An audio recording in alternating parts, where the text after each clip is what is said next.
নমস্কার বন্ধুরা, চামেলি মণ্ডল চ্যানেলে আপনাদের সবাইকে স্বাগত জানাই। আজকে যে গল্পটি আমি আপনাদের পড়ে শোনাব, গল্পটির নাম ডাকগাড়ি। লিখেছেন স্বনামধন্য সাহিত্যিক বিভূতিভূষণ বন্দ্যোপাধ্যায়। আশা করছি গল্পটি আপনাদের ভালো লাগবে। শুরু করছি আজকের গল্প ডাকগাড়ি। এক সময় রাধা ভাবে, কোথাও বেড়াইয়া আসিতে পারিলে ভালো হইত। আজ 6 বছরের মধ্যে সে একখানা দুর্গা প্রতিমার মুখ পর্যন্ত দেখে নাই। এ গাঁয়ে সবাই গরিব, দুর্গোৎসব তো দূরের কথা। তেমন একটা জাঁকের কোজাগরি লক্ষ্মী পূজা পর্যন্ত হয় না। অবশ্য এ গাঁয়েরই সে মেয়ে। এই অবস্থার মধ্যেই মানুষ হইয়াছে। বাল্যে সে ভাবিত সর্বত্রই বুঝি এই রকম ব্যাপার, কিন্তু বিয়ের পর বাসুদেবপুর গিয়া রাধা প্রথম বুঝিল তাদের গাঁ অতিহীন অবস্থার গাঁ। গরিব আর বড়লোকে তফাৎ কি বুঝিল। বাসুদেবপুর এমন কিছু শহর বাজার নয়, গঙ্গার ধারে একখানা বর্ধিষ্ণু গ্রাম, এই পর্যন্ত। সেখানে মুস্তফিরা বড় লোক। এমন পূজা নাই যে তাদের বাড়ি হইত না। দুর্গোৎসব বলো, শ্যামা পূজা বলো, জগদ্ধাত্রী পূজা বলো, এমনকি রথ পর্যন্ত। বছর তিনেক বড়ই আনন্দে কাটিয়াছিল, সব দিক দিয়াই। তারপর তাহার স্বামী মারা গেল যকৃতের রোগে। শাশুড়ির সঙ্গে রাধার বনিল না। দিন কতক উভয়ের মধ্যে যেসব বাক্যাবলীর আদান প্রদান চলিল, তাহাকে ঠিক সদয় ও ভদ্র বাক্য বলা চলে না। রাধা প্রমাণ করিতে ব্যস্ত হইল তাহার বাবা এত দরিদ্র আজও হন নাই যে তাহাকে একবেলা এক মুষ্টি আতপ চালের ভাত দিয়া পুষিতে পারিবেন না। ফলে একদিন একটিমাত্র পুটুলি সম্বল করিয়া রাধা তাহার ছোট ভাইয়ের সঙ্গে বাপের বাড়ি আসিয়া পৌঁছিল। ভাইটিকে সেই পত্র লিখিয়া আনিয়াছিল। তাহার তোরঙ্গ ও ক্যাশ বাক্স শাশুড়ি আটকাইয়া রাখিলেন। 6 বছর তারপর কাটিয়া গিয়াছে। সেই যে বিধবা হইয়া আসিয়া বাপের বাড়ি ঢুকিয়াছে, আর সে গ্রাম হইতে বাহির হয় নাই। এই 6 বছরে অনেক কিছু ঘটিয়া গেল তাহাদের সংসারে। বাবা লেখাপড়া ভালো জানেন না। বিশ্বাসদের পাটের আড়তে কাজ করিয়া সামান্য কয়েকটি টাকা পাইতেন। বাবার সে চাকুরিটা গেল। রাধার ছোট একটা ভাই গেল মারা। বাবা বাত হইয়া কিছুদিন শয্যাগত থাকিলেন। বাবার সঙ্গে মায়ের মনোমালিন্যের সূত্রপাত হইল। ক্রমে উভয়ের মধ্যে সামান্য কথায় ঝগড়া বিবাদ হইতে লাগিল। জমিদার নালিশ করিয়া তাহাদের বড় জমি ক্রোক করিয়া লইল, ইত্যাদি ইত্যাদি। একঘেয়ে হইয়া পড়িয়াছে দিনগুলি। সেই সংসারের কাজ, সেই গরুর সেবা, সেই রাঁধা বাড়া, বাবার হাতে পায়ে তেল মালিশ করা, মায়ের দোক্তার পাতা পুড়াইয়া তামাক তৈরি করা, কলের মতো একখানা একঘেয়ে ভাবে চলিতেছে দিনের পর দিন, মাসের পর মাস। আজ সকালে ডোবার ধারে বাসন মাজিতে বসিয়া তাই সে ভাবিতেছিল, একবার কোথাও বেড়াইয়া আসিবে। ছোট ডোবাটা, চারিপারে বড় বড় গাছের ছায়ায় ঝুপসি অন্ধকার হইয়া আছে। দুপুর বেলাতেও রোদ পড়ে না। এইটুকু তো ডোবা, এর আবার চারিদিকে চারিটা ঘাট, বাঁধানো নয়, কাঁচা ঘাট। দক্ষিণ দিকের জামতলায় জেলেপাড়ার ঘাট, পশ্চিম পাড়ের বেলতলায় নাপিতদের ঘাট, পূর্ব দিকে বামুনপাড়ার ঘাট, উত্তর পাড়ে যাদের জমিতে ডোবাটা তাদের ঘাট। তারাও ব্রাহ্মণ, নিজেদের জন্যে একটা ঘাট আলাদা রাখিয়াছেন। কাহাকেও সে ঘাটে যাইতে দেন না। সেই বাড়িরই মেয়ে সুবি, ভালো নাম সুবিনীতা, তাদের ঘাটে চায়ের পাত্র ধুইতে নামিল। গ্রামের মধ্যে ওরা ওরই মধ্যে একটু শৌখিন, চা খাওয়ার অভ্যাস রাখে। সুবি কিছুদিন কলিকাতায় কাকার বাসায় থাকিয়া পড়িত।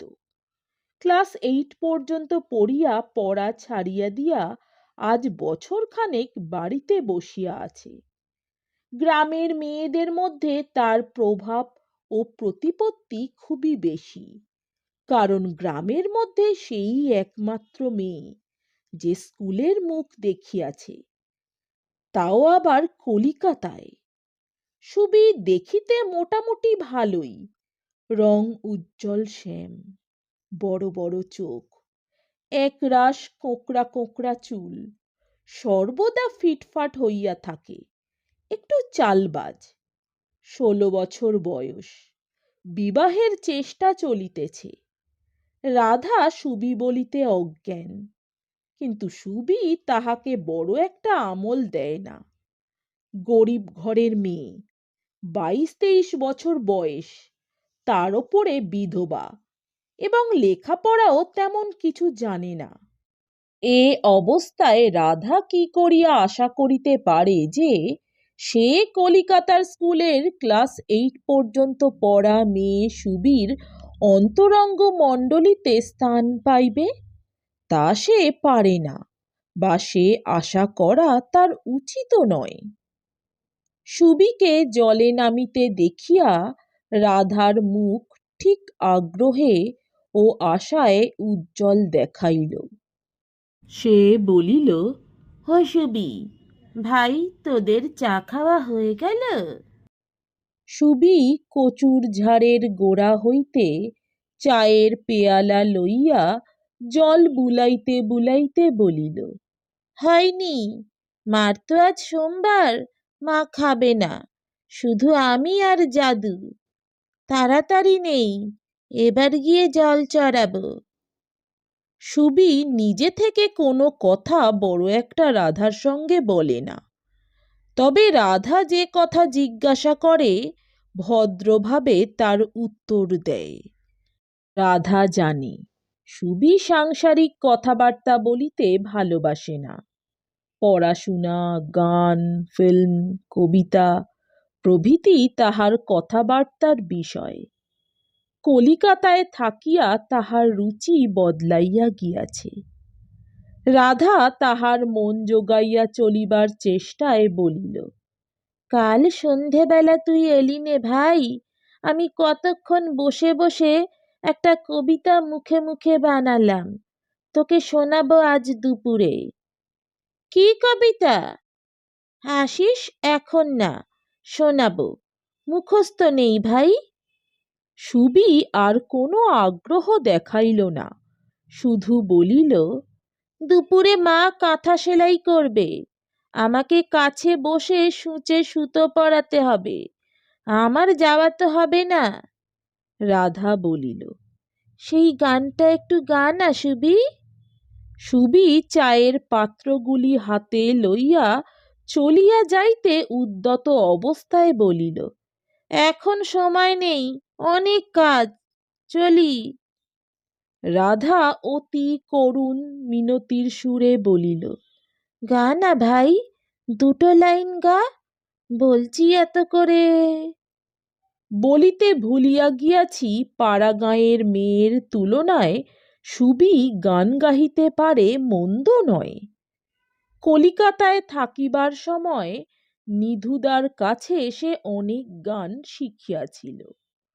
নিধুদা তার কাকিমার পিস্তুত ভাইয়ের ছেলে, কলেজে পড়ে। বেশ গান গাহিতে পারে, চেহারাও ভালো। সুবিকে দিন কতক সে গান শিখাইতে ঘন ঘন আসিত। সুবি গুনগুন করিয়া মাত্র 2 কলি গাহিল।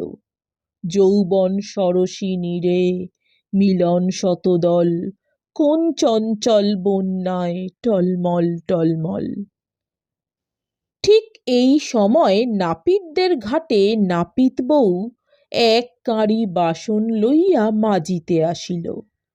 নাপিত বউ শ্যামবর্ণ, বয়স 19-20, খুব সুন্দর নিটোল গড়ন, স্বাস্থ্যবতী। মুখশ্রীর মধ্যে একটা সুলভ ও সহজ সৌন্দর্য আছে, অর্থাৎ যে স্ত্রীটা এই বয়সেই থাকে, 5 বছর পরে যাহার আর বিশেষ কিছু অস্তিত্ব থাকিবে না, কিন্তু এখন যখন সেটা আছে তখন খুব জমকালো ভাবেই আসর মাতাইয়া রাখিয়াছে। নাপিত বউ সুবিকে প্রায় পূজা করিয়া থাকে মনে মনে। তাহার জীবনে এমন মেয়ে সে দেখে নাই। অমন রূপ, অমন কথাবার্তা, অমন লেখাপড়া, অমন গান, সকল দিকেই সুবি নাপিত বউয়ের মন হরণ করিয়া লইয়াছে। যে পাড়া গাঁয়ে নাপিত বউয়ের বাপের বাড়ি, সে গাঁয়ে এমন একটি মেয়ের কল্পনাও করা শক্ত। ইহার সঙ্গে আলাপ পরিচয়ের সুযোগ পাইয়া সে ধন্য হইয়া গিয়াছে। নাপিত বউ আঁচলের চাবিটা শক্ত করিয়া গেরো দিতে দিতে সুবির দিকে প্রশংসমান দৃষ্টিতে চাহিয়া গান শুনিতে লাগিল। বলিল, ভারী চমৎকার গলা দিদিমণি আপনার, কখনো এমন শুনিনি। কি গানটা দিদিমণি? সুবি পদগুলি আবৃত্তি করিয়া গানটি বলিয়া গেল। নাপিত বউ গানের ভাষা বিন্দু বিসর্গও বুঝিল না। সুবির মন জোগাইবার জন্য এক মনে শুনিবার ভান করিয়া মাঝে মাঝে ঘাড় নাড়িতে লাগিল। সুবি ভাবিতেছিল, এ বারবারদের গান শুনাইয়া লাভ কি? আজকাল তাহার গলা সত্যিই ভালো হইয়াছে। নিধুদা যদি শুনিত। আর কলিকাতায় যাওয়া হইবে না, নিধুদার সঙ্গে দেখাও আর হইবে না। তাহার বিবাহের সম্বন্ধ খোঁজা চলিতেছে। স্কুল ছাড়াইয়া আনিয়া বাড়িতে রাখা হইয়াছে। বয়স 16 ছাড়াইতে চলিল কিনা, আর বাড়ির বাহির হইবার হুকুম নাই। কলিকাতা, চিত্রা, রূপবাণী, কেতকী, শোভা, নিধুদা, সব স্বপ্ন। এ জন্মের মতো সব ফুরাইয়াছে। সোনার স্বপ্ন ভাঙিয়া গিয়াছে। আশ্চর্য নয় যে 23 বছরের বিধবা রাধার ঘনিষ্ঠতা তাহার ভালো লাগে না। নাপিত বউ তাহার পায়ের তলায় পোষা কুকুরের মতো পড়িয়া থাকে। কোনো রকমে সহ্য করিয়া থাকিতে হয়। ঝি চাকরকেও তো লোকে সহ্য করে। রাধা বলিল, ভাই সুবি, তোর গলাখানা যদি পেতাম, হিংসে হয় সত্যি।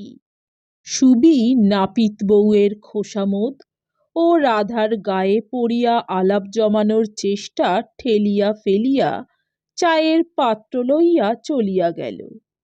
সে মরিতেছে নিজের জ্বালায়, এমন সময়ে এসব নেকা নেকা কথা তাহার ভালো লাগে না। জেলে পাড়ার ঘাটে ছিপছিপে ফর্সা থান পড়া জেলে বউ কাপড় কাচিতে নামিল। রাধা বলিল, ও রামুর মা, রামুর কোনো খবর পেলে? জেলে বউ বলিল, কোথায় দিদি ঠাকরুন? আজ 5 মাস ছেলে গিয়েছে, একখানা পত্তর নয়। টাকা পাঠানো চুলোয় যাক, তার টাকা পাঠাতে হবে না। আমি ধান ভেনে, খাড় কেচে, গতর খাটিয়ে যেমন চালাচ্ছি, এমনি চালিয়ে যেতে পারলে বাঁচি। ছেলের রোজগার খেতে চাই নে, সে ভালো থাকুক, নিজের খরচ নিজে করুক, তাতেই আমি খুশি। কিন্তু বলো তো দিদি ঠাকরুন, একখানা চিঠি নেই আজ 5 মাস, আমি কি করে ঘরে থাকি? রামু লালমনির হাটের রেলে কি একটা চাকরি পাইয়া গিয়াছে, মাকে একবার 5টি টাকা পাঠাইয়াছিল। তারপর এখন লেখে যে সামান্য মাইনেতে তার কুলায় না, মাকে এখন আর টাকা পাঠাতে পারিবে না। মা যেন কষ্ট করিয়া পূজা পর্যন্ত কোনো রকমে চালাইয়া লয়। ছেলের কষ্ট হইবার ভয়ে মাও আর টাকা চায় না, কষ্টে সৃষ্টেই চালায়। রাধার জেলে বউকে ভালো লাগে বড়। এমন ধরনের মেয়ে এ গ্রামে ব্রাহ্মণ কায়স্থের ঘরেও নাই। এত সুন্দর মন ওর, পরের উপকারে প্রাণ ঢালিয়া দিতে এমন লোক সত্যি গাঁয়ে আর নাই। শুধু রাধাদের বলিয়া নয়, লোকের চিঁড়ে কুটিতে জেলে বউ, ধান ভানিতে জেলে বউ, যাহাদের বাড়িতে পুরুষ মানুষেরা বিদেশে থাকে, শুধু বাড়িতে মেয়েরা আছে, এক ক্রোশ দূরবর্তী বাজার হইতে তাহাদের হাট বাজার করিয়া দিতে জেলে বউ, কুটুম্ব বাড়িতে তত্ত্বতাবাস পাঠাইতে কিংবা নববিবাহিতা মেয়ের সঙ্গে শ্বশুর বাড়ি যাইতে জেলে বউ।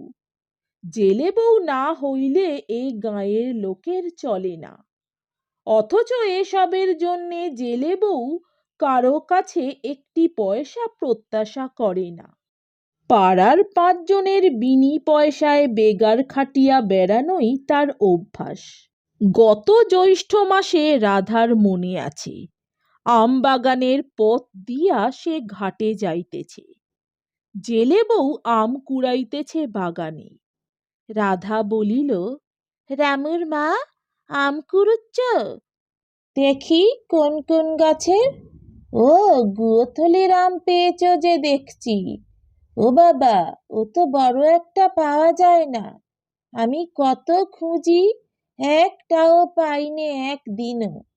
তোমার ভাগ্যি ভালো, ভারী মোটা শক্ত আম, তলায় পড়েই না। অত মিষ্টি গাছের আম, আর পাওয়া অত শক্ত। মাত্র 3টি আম পাইয়াছিল জেলে বউ। অমনি হাসি মুখে বলিল, তা নিয়ে যান দিদি ঠাকরুন, আম কটা আপনি সেবা করবেন, দয়া করে নিয়ে যান আপনি। জেলে বউয়ের গুণ আছে, অত সহজে ত্যাগ স্বীকার করিতে ওর জুড়ি নাই এ গাঁয়ে। রাধা আম লইয়াছিল এই জন্য যে, না লইলে জেলে বউ ভাবিবে ছোট জাতের দান বলিয়া ব্রাহ্মণের মেয়ে সকালবেলা গ্রহণ করিল না। লইয়া সে ভাবিল, জেলে বউয়ের আপন পর জ্ঞান থাকত যদি, এ গায়ে হাঙ্গামা পোয়াতে হতো তাহলে। রাধা বলিল, জেলে বউ, আমার সঙ্গে একবার শ্বশুর বাড়ি চলো না, অনেকদিন কোথাও বেরুইনি, ভাবছি দিন কতক ঘুরে আসি। জেলে বউ বলিল, যান না দিদি ঠাকরুন, আপনাদের যাবার জায়গা আছে, কেন যাবেন না? শ্বশুর বাড়ি যাননি তো অনেকদিন, তারা দেখলে খুশি হবেন। সে বিষয়ে রাধার যথেষ্ট সন্দেহ আছে। শাশুড়ি তাকে দুচক্ষে দেখিতে পারে না, তা রাধার জানিতে বাকি নাই। তবুও যাইতে হইবে।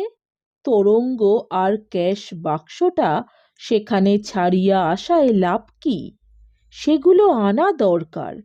অমন ভালো তোরঙ্গটা।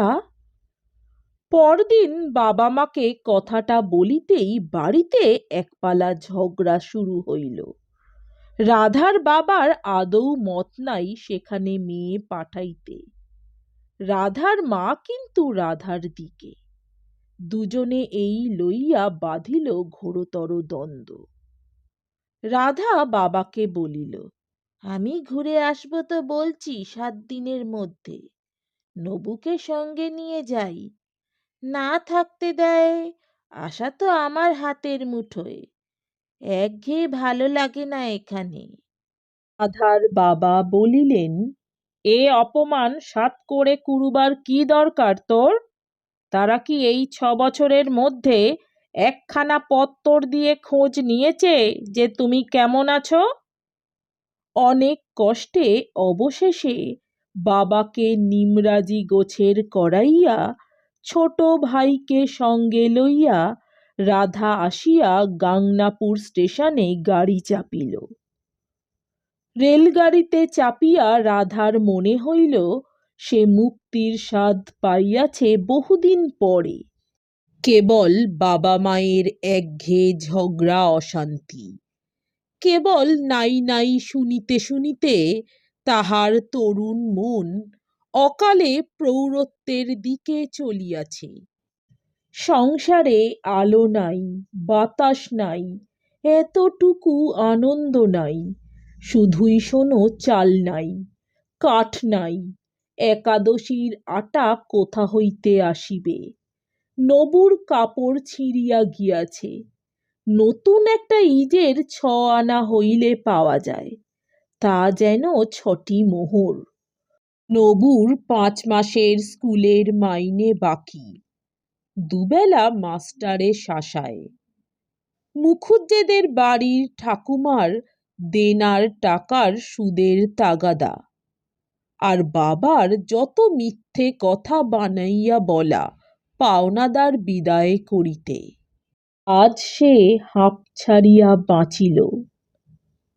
রানাঘাট স্টেশনে গাড়ি বদল করিয়া মুর্শিদাবাদ লাইনের গাড়িতে চাপিতে হইল।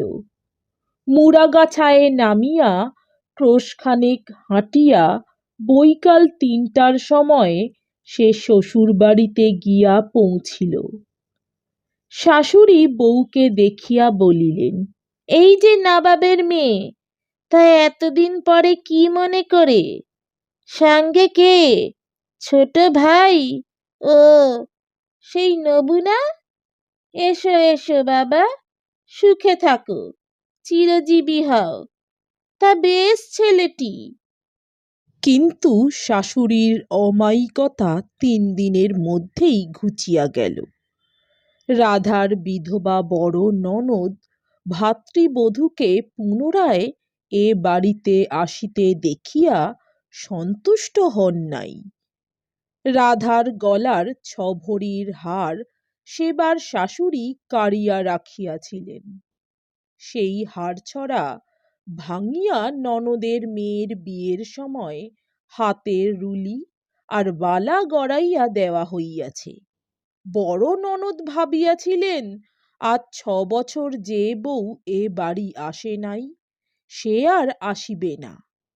কিন্তু আপদ আবার আসিয়া যখন জুটিল, তখন তো হারের দাবি করিয়া বসিবে। হইলও তাই। রাধা শাশুড়ির কাছে হার চাহিল। শাশুড়ি বলিলেন, তোমার বাবা যে টাকা বিয়েতে দেবেন বলেছিলেন তা দেননি। 200 টাকা বাকি ছিল, তার দরুন হার রেখে দিই। সে টাকা নিয়ে এসো আগে, হার এখনই বার করে দিচ্ছি। বড় ননদও এই কথায় সায় দিলেন।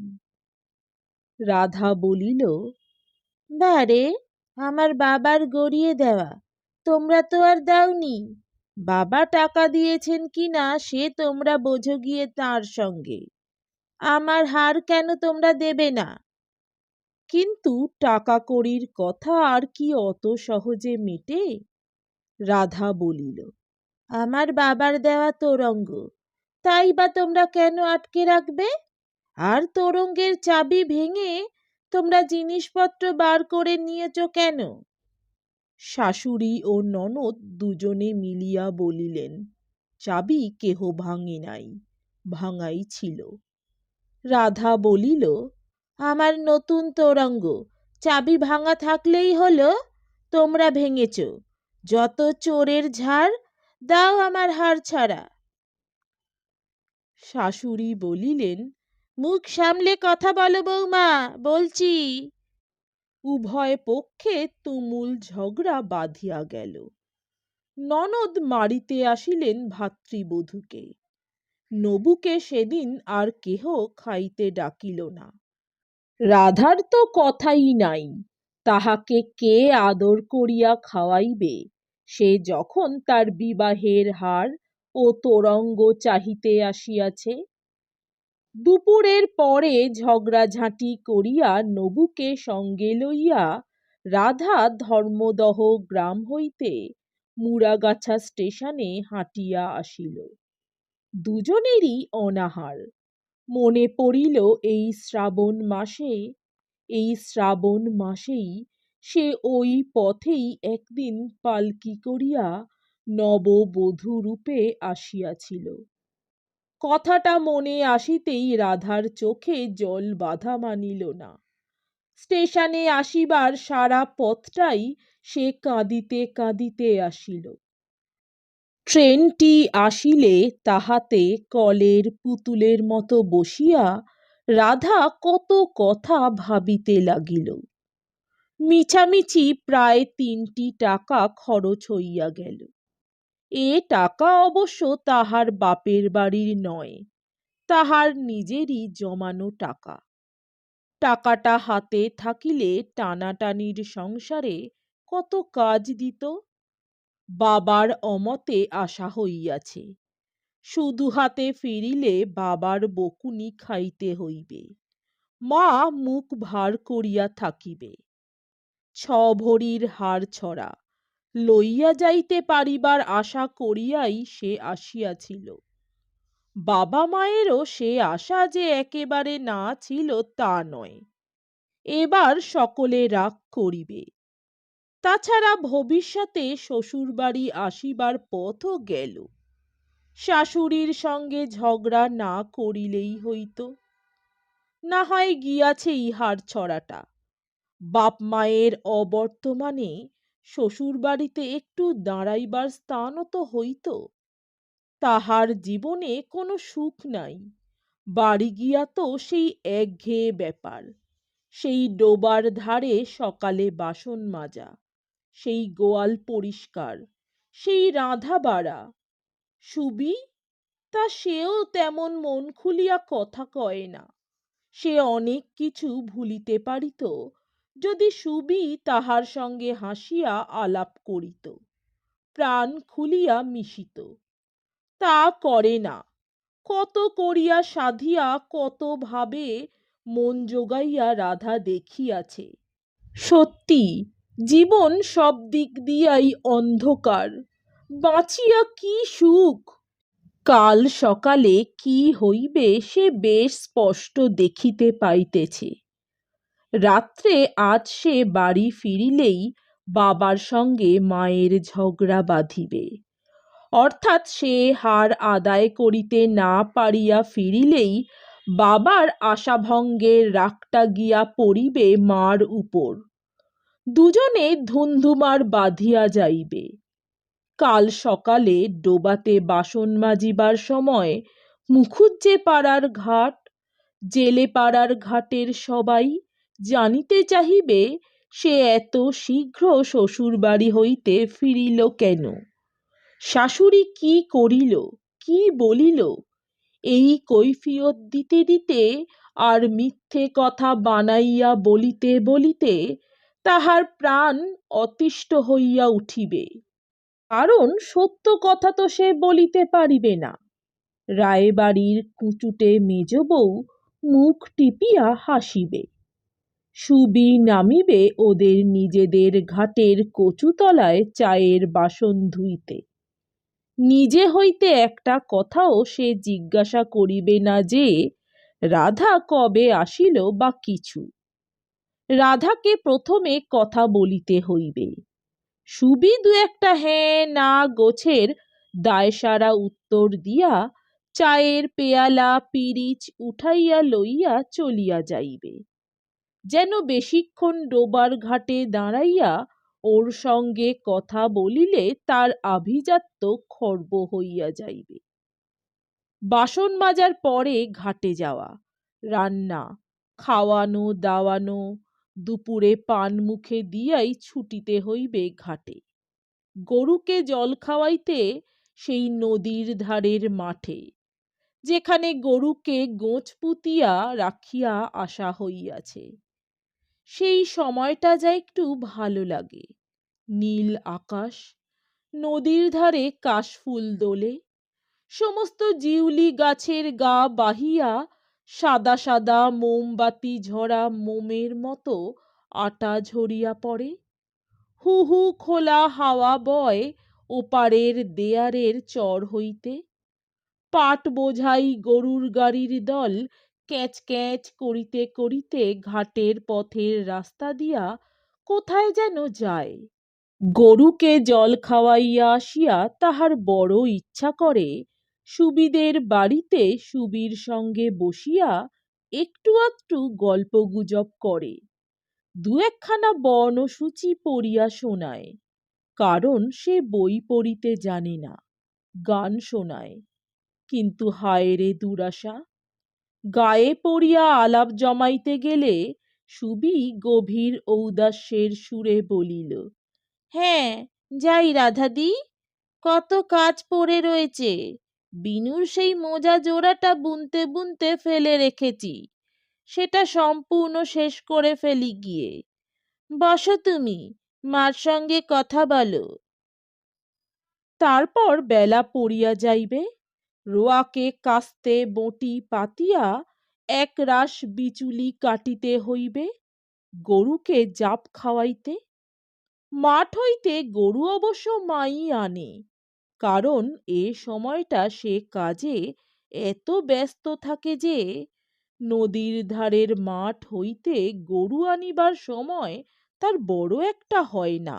তারপর বাইরের বেড়ার গা হইতে শুকনো কাপড় তুলিতে হইবে, ঘর ঝাঁট দিতে হইবে, লণ্ঠনে তেল পুরিয়া কাঁচ মুছিয়া রাখিতে হইবে, গা ধুইয়া আসিতে হইবে। পাতকুয়া তলায় সাঁজ জ্বালিয়াই বাবার মিছরি মরিচ গরম করিয়া দিয়া রাত্রের ভাত চড়াইতে হইবে। সকলের খাওয়া দাওয়া সারা হইলে সে নিজে এক মুঠা চাল ভাজা তেল নুন মাখিয়া এক ঘটি জল খাইয়া বাবার পায়ে বাতের তেল মালিশ করিতে বসিবে। এই সব সারিতে রাত 10:30টার গাড়ি গড় গড় করিয়া মাতলার বিলের পুলের উপর দিয়া যাইবার শব্দ পাওয়া যাইবে। তবে দিনের মতো ছুটি, এই চলিবে দিনের পর দিন, 330 দিন। হঠাৎ নবু জানালার বাহিরে হাত বাড়াইয়া আঙুল দিয়া দেখাইয়া বলিল, ওই রানাঘাটের স্টেশন দেখা যাচ্ছে দিদি। রাধার চমক ভাঙিল। সে মুখ বাড়াইয়া দেখিল প্রকাণ্ড ট্রেনটা অজগর সাপের মতো বাঁকিয়া রেল স্টেশনের নিকটবর্তী হইতেছে। যেখানে তার ইঞ্জিন, সেখানে দূরে একটা বড় বাড়ি ও টিনের ছাদ দেওয়া দালান মতো দেখা যাইতেছে। রানাঘাট পৌঁছিয়া গেল এর মধ্যে। প্ল্যাটফর্মে নামিয়াই নবু বলিল, একখানা পাউরুটি কিনে দাও না দিদি, কি খিদেই পেয়েছে, ডাকবা? আঁচলের গেরো খুলিয়া 3টি পয়সা বাহির করিয়া রাধা ভাইকে একখানা পাউরুটি কিনিয়া দিল। তাহার নিজেরও খুব ক্ষুধা পাইয়াছে, সেও সারাদিন কিছু খায় নাই। ভাইকে বলিল, আর কিছু খাবি? এক কাজ কর বরং, চল বাইরের দোকান থেকে আলুর দাম কিনে দিয়ে 1 পয়সার, পাউরুটি দিয়ে খা, পেট ভরবে এখন। নবু বলিল, তুমি কিছু খাবে না দিদি? আমি রেলের কাপড়ে কি খাবো? চা খেতে পারি, ওতে দোষ নেই। যা দেখি ওই চা বিক্রি করছে, জেনে আয় কত করে নেবে 1 পেয়ালার দাম। নবু জানিয়া আসিয়া বলিল, 1 পেয়ালা চা 4 পয়সা দিদি। বাবা, 4 পয়সা? তবে থাকগে, মোটে আর 9টি পয়সা আছে।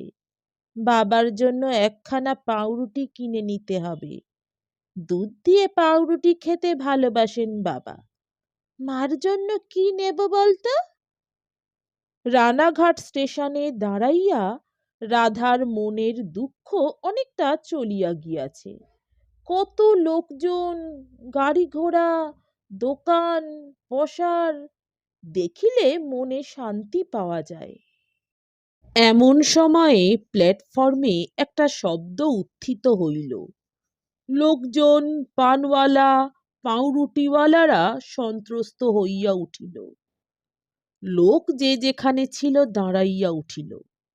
রাধা একটি কুলিকে জিজ্ঞাসা করিয়া জানিল, ডাক গাড়ি আসিতেছে, দার্জিলিং মেল। অল্পক্ষণ পরেই সশব্দে বিশাল ট্রেনখানা প্ল্যাটফর্মের ও প্রান্তে প্রবেশ করিল। সঙ্গে সঙ্গে ভিড়, হাঁকাহাঁকি, লোকজনের দৌড়াদৌড়ি, পুরি তরকারি, পান বিড়ি সিগারেট, কুলি কুলি ইধার আও, হৈ হৈ ব্যাপার। স্টেশন সরগরম হইয়া উঠিল। রাধা আর নবু যেখানে দাঁড়াইয়াছিল তারই সামনে ডাকগাড়ির প্রথম ও দ্বিতীয় শ্রেণীর কামরাগুলি থামিল। রাধা অবাক হইয়া চাহিয়া চাহিয়া দেখিতেছিল। ঝকঝক তক তক করিতেছে কামরাগুলি। কিরকম পুরু চামড়ার গদি আঁটা বেঞ্চি। সাহেব, মেম, মোমের পুতুলের মতো তাদের ছেলে মেয়েরা। দামি শাড়ি পরা সুন্দরী বাঙালি বড়লোকের মেয়েরা। সুবি কোথায় লাগে এদের কাছে? বেহারারা ট্রের উপর চায়ের জিনিস বসাইয়া ছুটাছুটি করিতেছে। একটি অতি সুন্দর 6-7 বছরের ফ্রক পরা সাহেবদের মেয়ে প্ল্যাটফর্মে নামিয়া লাফাইতেছিল। তার মা আসিয়া তাহার হাত ধরিয়া গাড়ির মধ্যে উঠাইয়া লইতে লইতে কি বলিল, হিট হিট, প্রিং প্রিং। কেমন মজার কথা ওদের! হাসি পায় শুনিলে। সত্যি কি চমৎকার দেখিতে খুকিটা। নবু বলিল, এই দিকে এসে দেখো দিদি, খাবার গাড়ি। একখানা খুব বড় লম্বা গাড়ির মধ্যে সারি সারি টেবিল পাতা। টেবিলের উপর ধপধপে চাদর, কাঁচের ফুলদানিতে ফুল সাজানো, চকচকে সব কাঁচের বাসন। মেলা সাহেব মেম খাইতে বসিয়াছে। বাঙালির মেয়েও আছে তাদের মধ্যে, তবে বেশি নয়, 2-1 জন। 18-19 বছরের একটি বাঙালি মেয়ে বেশি দামের টিকিটের কামরা হইতে নামিয়া প্ল্যাটফর্মে দাঁড়াইয়া ফল কিনিতেছে। রাধা কি দেখিল কি পাইল জানি না, কিন্তু ডাকগাড়িখানা তার সুশ্রী সুবেশ আরোহী দল ও সুসজ্জিত ঝকঝকে তকতকে প্রথম ও দ্বিতীয় শ্রেণীর কামরাগুলি লইয়া তাহার মনে একটি অপূর্ব আনন্দ, উৎসাহ ও উত্তেজনার সৃষ্টি করিল। সমস্ত দার্জিলিং মেলখানা যেন একটি উদ্দীপনাময়ী কবিতা, কিংবা কোনো প্রতিভাবান গায়কের মুখে শোনা সঙ্গীত। রাধার মনে হইল এই ভালো কাপড় চোপড় পরা, সুন্দর চেহারার মেয়ে পুরুষ, বালক বালিকাদের সে দেখিতে পাইতে পারে, যদি মাত্র 6 আনা পয়সা খরচ করিয়া রানাঘাট স্টেশনে আসে। যে পৃথিবীতে এরা আছে, সেখানে তার বাবার বাতের বেদনা, সুবীর হৃদয়হীনতা, মায়ের খিটখিটে মেজাজ, বাবা মায়ের ঝগড়া, শাশুড়ির নিষ্ঠুর ব্যবহার সব ভুলিয়া যাইতে হয়। এমনকি তার 6 ভরির হাড়ছড়ার লোকসানের ব্যথাও যেন মন হইতে মুছিয়া যায়। কি চমৎকার! দেখিলে জীবন সার্থক হয় বটে, মন ভরিয়া ওঠে বটে। সংসারে এত সুখ, এত রূপ, এত আনন্দ আছে। পূর্বেই বলিয়াছি রাধা কি বুঝিল কি পাইল জানি না, কিন্তু এ কথা খুবই সত্য যে মেলগাড়িখানা ছাড়িয়া গেলে রাধা দেখিল যে সে যেন নতুন মানুষ হইয়া গিয়াছে। মনে নতুন উৎসাহ, হাতে পায়ে নতুন বল, চোখে নতুন ধরনের দৃষ্টি। সে যেন রাধা নয়, যে সংসারে অসহায়, অনাহুত, উপেক্ষিত, অবলম্বনহীন, এবং যার শেষ সম্বল 6 ভরির হাড়ছড়াটা পর্যন্ত শাশুড়ি ঘুচাইয়া দিয়াছে। একটুখানি সহানুভূতির কথা ও মিষ্টি হাসির লোভে তাকে কালই ডোবার ঘাটে সুবীর অজস্র খোসামত করিতে হইবে। নবুকে বলিল, ওদের কাছ থেকে 1 পেয়ালা চা নিয়েই আয় নবু, তুই আর আমি ভাগ করে খাই, যাকগে 4 পয়সা। আমাদের ট্রেনের এখন অনেক দেরি, ততক্ষণ 1 পেয়ালা চা খেয়ে নেওয়া যাক। বাড়ি গিয়ে যেন মার কাছে বলিস নে। নমস্কার, আমার গল্প পাঠ ভালো লাগলে দয়া করে আমার চ্যানেলটি সাবস্ক্রাইব করে দেবেন, লাইক কমেন্ট শেয়ার করতে ভুলবেন না। অনেক ধন্যবাদ।